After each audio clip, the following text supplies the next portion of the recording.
మా పార్టీ అధ్యక్షుడు మాజీ సీఎం జగన్మోహన్ రెడ్డిని విమర్శించే స్థాయి కోటమిరెడ్డి శ్రీనివాసరెడ్డి నీకుందా అని కార్పొరేటర్ జిల్లా యువజన వైఎస్ఆర్సీపీ కాంగ్రెస్ అధ్యక్షులు ఊటుకూరి నాగార్జున అన్నారు. శుక్రవారం సాయంత్రం జిల్లా వైసీపీ పార్టీ కార్యాలయంలో పేర్నేటి కోటీశ్వరరెడ్డి కలిసి ఆయన మీడియా సమావేశంలో మాట్లాడారు. ఈరోజు ఉదయం 12 గంటలకి టీడీపీ నాయకుడు NUDA chairman Kotamreddy Srinivasa Reddy press meet ఏర్పాటు చేసి మా అధినాయకుడు జగన్మోహన్ రెడ్డి గారి గురించి నీచంగా మాట్లాడడం జరిగింది. ఈరోజే కాదు, గతంలో ఆయన ఎప్పుడు ప్రెస్ మీట్ పెట్టినా కూడా ఆయన ప్రెస్ మీట్లో మాట్లాడుతున్నాడో లేకపోతే ఫ్రస్ట్రేషన్తో మాట్లాడుతున్నాడో తెలియదు, కానీ నోటికి ఎంత వస్తే అంత, అంటే నాకంటే పెద్ద మగోళ్ళేడు అనుకుంటున్నాడో లేకపోతే నేను ఎంత మాట్లాడితే అదే శాసనం అనుకుంటున్నాడో తెలియదు, కానీ కనీసం మీడియా ముందు మాట్లాడుతున్నప్పుడు ఒక మాజీ ముఖ్యమంత్రి గురించి మాట్లాడుతున్నామని సోయ కూడా లేకుండా నోటికి ఎంత వస్తే అంత మాట్లాడుతూ ఉన్నాడు. ముందుగా ఈ కోటమిరెడ్డి శ్రీనివాసరెడ్డి గురించి నేను మాట్లాడాల్సి వస్తే, సీనియర్ నాయకుడు అయినటువంటి కోటమిరెడ్డి శ్రీనివాసరెడ్డికి కనీసం ఈ కూటమి ప్రభుత్వంలో నెల్లూరు జిల్లాలో దిక్కు దివాణం లేదు. ఈరోజు దిక్కు దివాణం లేకుండా కనీసం ఏదైనా కార్యక్రమాలు జరిగితే అఫీషియల్గా కూడా కనీసం ఇతనికి సమాచారం ఇచ్చే పరిస్థితిలో కూడా తెలుగుదేశం పార్టీల నాయకులు లేకపోతే వాళ్ళ నాయకుల మీద పడి ఆడవలసిన ఈ పెద్ద మనిషి శ్రీనివాసరెడ్డి మాటకు వస్తే మా అధినాయకుడు జగన్మోహన్ రెడ్డి గారి మీద కావచ్చు, మా నాయకుల మీద కావచ్చు, నోటికి ఎంత ఇస్తే అంత అడ్డోతుకు లేకుండా మాట్లాడుతూ ఉన్నాడు. నిన్నటి రోజున వాళ్ళ పార్టీకి సంబంధించిన మంత్రే నారాయణ గారు ఒక సమీక్ష ఏర్పాటు చేస్తే కనీసం ఆ సమీక్షకి ఈయనకి కనీసం ఒక సమాచారం కూడా లేకపోవడంతో తెలుస్తుంది ఇతనికి పార్టీలో ఎట్లాంటి పరిస్థితుల్లో ఇట్లా ఉన్నాడో ఒకసారి మీ మీడియా మీకు తెలియజేస్తా ఉన్నా. ఈరోజు ఆయన ప్రెస్ మీట్ పెట్టినప్పుడు కనీసం ఆయన పార్టీ ఆఫీస్ నుంచి పర్మిషన్ ఇచ్చేది కూడా తెలియదు. ఆయన ఎప్పుడైనా ప్రెస్ మీట్ పెడుతున్నాడు అంటే బాలకృష్ణ పేరు చెప్పుకొని ప్రెస్ మీట్ పెట్టుకోవడం తప్పితే ఏ రోజు కూడా పార్టీ ఆఫీస్ నుంచి అఫీషియల్గా కూడా ప్రెస్ మీట్ పెట్టే పరిస్థితి కూడా ఈ శ్రీనివాసరెడ్డి లేదని తెలియజేస్తా ఉన్నా. కారణం, కొద్ది రోజుల ముందు ఈ శ్రీనివాసరెడ్డి పెట్టినటువంటి రేషన్ బియ్యం మీద వాళ్ళ పార్టీ నాయకుల మీద పెట్టినటువంటి ప్రెస్ మీట్ ఏదైతే ఉందో, వాళ్ళ పార్టీ నాయకుల గురించి మాట్లాడిన మాటలు ఏదైతే ఉన్నాయో, ఎవరా పందుకొక్కు, ఎవరా స్మగ్లర్ అని చెప్పి మాట్లాడిన మాటలు ఏదైతే ఉన్నాయో, కరెక్ట్గా ప్రెస్ మీట్ పెట్టిన 24 గంటలు తిరగక ముందే ఇంకొక ప్రెస్ మీట్ ఏర్పాటు చేసి నన్ను అన్యతా భావించి నన్ను క్షమించండి అని చెప్పిన దిక్కుమాలిన రాజకీయ నాయకుడు బహుశా నెల్లూరు జిల్లాలో కోటమిరెడ్డి శ్రీనివాసరెడ్డి తప్పి వేరే ఎవరు ఉంటారని చెప్పి నేను మీడియా పక్కన తెలియజేస్తా ఉన్నా. ప్రతి ఒక్క పనికిమాలిన వెధవ, జగన్మోహన్ రెడ్డి గారి గురించి మాట్లాడే ప్రతి పనికిమాలిన వెధవ కూటమి నాయకుల్లో ఉన్నటువంటి చాలామంది పనికిమాలిన వెధవలు కూడా ఆయన గురించి అది కొడితే గూగుల్లో ఇది వస్తుంది, గూగుల్లో ఇది కొట్టండి జగన్మోహన్ రెడ్డి పేరు వస్తుంది అంటున్నారు. కోటమిరెడ్డి శ్రీనివాసరెడ్డికి నేను మీడియా ముఖంగా ఒకటే తెలియజేస్తా ఉన్నా, జగన్మోహన్ రెడ్డి అంటే ఏదో తెలియాలంటే గూగుల్లో కొట్టాల్సింది అది ఇది కాదు, నేను చెప్తా కొట్టు.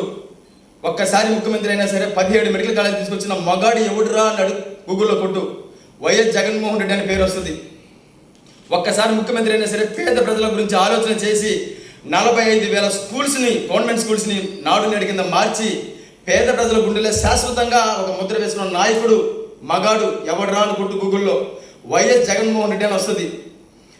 2019-2024 మధ్యన 130,000 ఉద్యోగాలను సింగిల్ నోటిఫికేషన్ ఇచ్చిన దమ్మున్న మగాడు ఎవడు రాను కొట్టు గూగుల్లో, వైఎస్ జగన్మోహన్ రెడ్డి అనే పేరు వస్తుంది. రైతు కష్టాలు తెలిసిన ఒక శ్రామికుడిగా రైతులకు ఇబ్బంది లేకుండా చేయాలని ఒక ఆలోచనతో ఆర్బీకేని ఏర్పాటు చేసి యూరియాని వాళ్ళ ఇంటికే సరఫరా చేసిన దమ్మున్న మగాడు ఎవడు రాను కొట్టు, వైఎస్ జగన్మోహన్ రెడ్డి అనే పేరు వస్తుంది. కరోనాతో దేశమంతా అల్లకొల్లం అవుతా ఉంటే రాష్ట్రంలో జగన్మోహన్ రెడ్డి గారు తీసుకొచ్చినటువంటి వాలంటీర్లు వ్యవస్థ ద్వారా పేద ప్రజలకి ఇబ్బందులు కలగకుండా వాళ్ళ ఇంటికే వ్యాక్సినేషన్ పంపించి వాళ్ళ బాగోగులు చూసిన ముఖ్యమంత్రి ఎవరు రా అని కొట్టు గూగుల్లో వైఎస్ జగన్మోహన్ రెడ్డి అని పేరు వస్తుంది. ఇట్లా జగన్మోహన్ రెడ్డి గారి గురించి చెప్పాల్సి వస్తే చరిత్ర, ఆయన పేద ప్రజల కోసం ఆయన చేసిన మాట, ఆయన చేసిన ఆలోచన కావచ్చు, ఆయన ఇచ్చిన మాట కావచ్చు, ఆయన వేసిన అడుగు కావచ్చు, ప్రతిదీ కూడా ఒక చరిత్ర. ఇది జగన్మోహన్ రెడ్డి అంటే. అట్లాంటి జగన్మోహన్ రెడ్డి గారి గురించి కనీసం దిక్కు దివాణం లేకుండా పార్టీలో ఉన్నటువంటి నువ్వంతా, నీ స్థాయి అంతా, నీ బ్రతుకెంత? కోటమిరెడ్డి శ్రీనివాసరెడ్డి నిన్నే అడుగుతా ఉండా, నువ్వే మా నాయకుడు జగన్మోహన్ రెడ్డి గారి గురించి మాట్లాడుతూ ఉండవు. అదేమంటే బాలకృష్ణ గారి గురించి మాట్లాడితే బాలకృష్ణ గారు దైవాంశ స్వభావం ఉన్నాడా? నీకు నిజంగా ఆయన దైవాంశ స్వభావం ఉండడం అయితే నీ ఇంటి ముందు కటౌట్ కట్టుకొని రోజు అభిషేకాలు, పాలాభిషేకాలు చేసుకొని నీ వృద్ధభక్తి చూపించుకో. అంతేగాని బాలకృష్ణ గారిని పొగిడే క్రమంలో జగన్మోహన్ రెడ్డి గారి గురించి మాట్లాడతామంటే చూస్తూ ఊరుకోవడానికి ఇక్కడ ఎవరు లేరు. నిజంగా నీకు బాలకృష్ణ గారి మీద గూగుల్లో కొట్టాల్సింది ఏం కొడతావంటే మ్యాన్స్ హౌస్ బ్రాండ్ అంబాసిడర్ అని కొట్టు, నందమూరి బాలకృష్ణ అని వస్తుంది. బహిరంగంగా ఒక సభలో పైన చేయాలని అని మాట్లాడిన దౌర్భాగ్యమైన ఎమ్మెల్యే ఎవరున్నారా అని నువ్వు గూగుల్లో సెర్చ్ చేయి, నందమూరి బాలకృష్ణ అని వస్తారు. రాజశేఖర రెడ్డి గారి భిక్షతో, వైఎస్ఆర్ కుటుంబం పెట్టిన ప్రాణ భిక్షతో ఈ రోజుకు కూడా మెంటల్ సర్టిఫికేట్తో ఒక హీరోగా చలామణి అవుతున్న హీరో ఎవర్రా అని గూగుల్లో నువ్వు కొట్టి చూడు, నందమూరి బాలకృష్ణ అని వస్తుంది. అది మీ బాలకృష్ణ 3 సార్లు ఎమ్మెల్యే అయ్యి శాసనసభలో ఏం మాట్లాడాలో తెలియక ఒక మాజీ ముఖ్యమంత్రిని పెట్టుకొని రకరకాలుగా సైకో గీకో అని మాట్లాడుతూ ఉంటే చూస్తూ ఉండాలా. నిన్నటి రోజున చెప్పిన దానికి సమాధానం నువ్వు ఈరోజు ప్రెస్ మీట్ పెడతావా? 6 నెలల ముందు దొంగలు పడితే ఈరోజు ముడిగైనా మాట్లాడతావా? నిన్నటి రోజున మా అధినాయకుడు జగన్మోహన్ రెడ్డి గారు ప్రెస్ మీట్ పెట్టినప్పుడు మీలాంటి మీడియా మిత్రులు అడిగారు ఆయన్ని, సార్ ఇట్లా బాలకృష్ణ గారు ఇట్లా మాట్లాడారు, ఇట్లా మాట్లాడారు సార్, దానికి సమాధానం చెప్పాడు. ఆయన ఎక్కడ అడిగినా ఎవరైనా ఆయనే చెప్తారు, నోటు దోల ఎక్కువ బాలయ్య, మ్యాన్స్ న్యూస్ బాలయ్య, తాగుబోతు బాలయ్య అని బాలకృష్ణ గారి గురించి నేను చెప్పడం కాదు, బ్రాంచ్ షాపుల్లో ఉన్న ప్రతి ఒక్క మ్యాన్స్ న్యూస్ దాకా ప్రతి ఒక్క మనిషి చెప్తాడు బాలకృష్ణ గురించి ఇదేని. ఇది మీ దైవాంశ వ్యక్తిగా భావిస్తున్న బాలకృష్ణ గారి చరిత్ర ఇది. నువ్వు నీచాతి నిచ్చిగా మాట్లాడిన జగన్మోహన్ రెడ్డి మా అధినాయకుడు గారి చరిత్ర ఇది. నువ్వా జగన్మోహన్ రెడ్డి గారి గురించి మాట్లాడేది? నీ స్థాయి ఎంత, నీ బ్రతుకు ఎంత, నీ రాజకీయ పరిజ్ఞానం ఎంత గుర్తు తెచ్చుకో.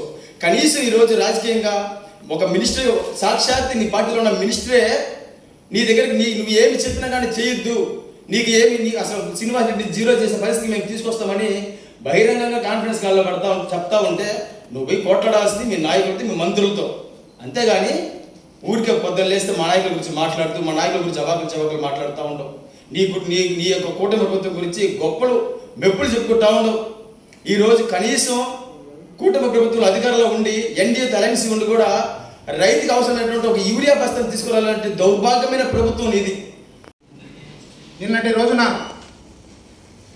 జగన్మోహన్ రెడ్డి గారు పత్రికా సమావేశం ఏర్పాటు చేస్తే ఆ పత్రికా సమావేశంలో మీడియా మిత్రులు ఒకరు బాలకృష్ణ గారు అసెంబ్లీలో మాట్లాడినటువంటి భాషణ గురించి ఆయన అడిగితే ఆయన ఒకటే చెప్పారు, బాలకృష్ణ గారు మాట్లాడిన మాటలు చూస్తే ఆయన తాగి మైకంలో మాట్లాడినట్టుంది అని చెప్పి చెప్పడం జరిగింది. దానికి ఈ రోజున సీనియర్ నాయకుడు, ఈ జిల్లాలో విద్యార్థి నాయకుడి నుంచి వచ్చినటువంటి వ్యక్తి కోటమిరెడ్డి శ్రీనివాసరెడ్డి గారు, ఆయన మీడియా సమావేశం ఏర్పాటు చేసి మా నాయకుడు జగన్మోహన్ రెడ్డి గారిని గురించి ఇష్టం వచ్చినట్లు మాట్లాడినారు. అయ్యా శ్రీనివాసరెడ్డి గారు, మీకు బాలకృష్ణ గారంటే దేవుడైతే, నీకు రాజకీయ భిక్ష పెడితే ఆయన్ని ప్రతిరోజు పాదాభివందనం చేసుకో, పూజించుకో. అంతేగాని ఆయన్ని సమర్థిస్తూ మా నాయకుడిని విమర్శిస్తూ ఉంటే మా పార్టీ కానీ మేము కానీ ఊరుకునే పరిస్థితి లేదు అని చెప్పి నేను ఈ సందర్భంగా తెలియజేస్తున్నా. శ్రీనివాసరెడ్డి గారు, బాలకృష్ణ గారిని గురించి మీరు మాట్లాడినారు.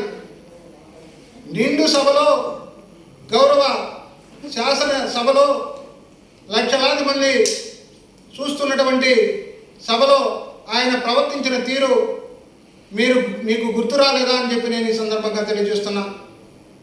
ఆయన ఎట్లాంటి వాడు, ఎన్ని సందర్భాల్లో ఏమేమి మాట్లాడినాడో, ఏ కార్యక్రమాలు చేసినాడో మీకు తెలియదా అని నేను ప్రశ్నిస్తున్నా. అలాంటి వ్యక్తిని మీరు వెనకేసుకుని వస్తూ స్థాయికి మించి జగన్మోహన్ రెడ్డి గారిని విమర్శిస్తే మీకేదో స్థాయి పెరగద్దనో లేక మీ పార్టీలో ఉన్నత పదవులు ఇస్తారని అనుకోవటం మీ భ్రమ మాత్రమే అని చెప్పి నేను ఈ సందర్భంగా తెలియజేస్తున్నా. మీరు అనేక ఉద్యమాలు చేశారు. ఏ రోజు కూడా మీ పార్టీ మిమ్మల్ని మహిళ కనిపిస్తే ముద్దైనా పెట్టాలి లేదా ఇంకోటైనా చేయాలి అని చెప్పిన మాటలు మీకు నచ్చినాయని చెప్పి నేను ఈ సందర్భంగా తెలియజేస్తున్నా. అంతేకాదు, సీనియర్ నటుడైనటువంటి అక్కినేని నాగేశ్వరరావు గురించి అక్కినేని తుక్కినేని అని అవమానపరిచినప్పుడు ఆ భాష కరెక్టేనా అని చెప్పి నేను ఈ సందర్భంగా మిమ్మల్ని అడుగుతున్నా. అంతేకాకుండా నీకు ఓట్లేసినటువంటి హిందూపూర్ నియోజకవర్గంలో 3 సార్లు నేను శాసనసభకు పంపించినటువంటి నీ కార్యకర్తలు వచ్చి కరచాలనం చేసుకునే దానికి వస్తే నువ్వు వారిని ఇష్టం వచ్చినట్లు కొట్టింది మర్చిపోయారా అని చెప్పి నేను ఈ సందర్భంగా తెలియజేస్తున్నా. ఆ విచక్షణారహితంగా మీరు ప్రవర్తించినటువంటి ప్రవర్తనని మీడియా సోదరులు వీడియో తీస్తుంటే ఆ కెమెరాలు తీసుకుని పగలగొట్టింది వాస్తవం కాదా? ఇవన్నీ నీకు కనిపించలేదా శ్రీనివాసరెడ్డి గారు అని నేను అడుగుతున్నా. జోబులో చేతులు పెట్టి ఆయన ప్రవర్తించిన తీరు సభ్య సమాజం తల దించుకునేలాగా ఉంది అని చెప్పి అది గుర్తు రాలేదా, నువ్వు చూడలేదా అని చెప్పి నేను అడుగుతున్నా. అంతేకాదు జగన్మోహన్ రెడ్డి గారి భిక్షతో నువ్వు మీ భక్తుడైనటువంటి బాలకృష్ణ గారు ఇంటిలో సురేష్ అనే వ్యక్తిని పిలిపించి కాల్పులు జరిపితే ఆ కాల్పుల్లో ఒక వ్యక్తి మరణిస్తే హత్య కేసు కింద బాలకృష్ణ మీద కేసు పెట్టాలని చూస్తే ఆ రోజు దివంగత నేత మా నాయకుడు రాజశేఖర రెడ్డి గారి దగ్గరకు పోయి జగన్మోహన్ రెడ్డి గారు ద్వారా మీరు శిక్ష పడకుండా మెంటల్ సర్టిఫికేట్ తెచ్చుకొని ఈ రోజు కూడా ఆ మెంటల్ సర్టిఫికేట్లతో కేసులు తప్పించుకున్నది వాస్తవం కాదా? ఇది గుర్తులేదా శ్రీనివాసరెడ్డి గారు అని చెప్పి నేను తెలియజేస్తున్నా. అలాంటి వ్యక్తికి మీరా సపోర్ట్ చేస్తూ మా నాయకుడిని విమర్శిస్తారా? కాపాడే వ్యక్తి మా నాయకుడైతే మీరు ఈ విధంగా విమర్శించడం సిగ్గుసేటు అని చెప్పి నేను ఈ సందర్భంగా తెలియజేస్తున్నా. అంతేకాదు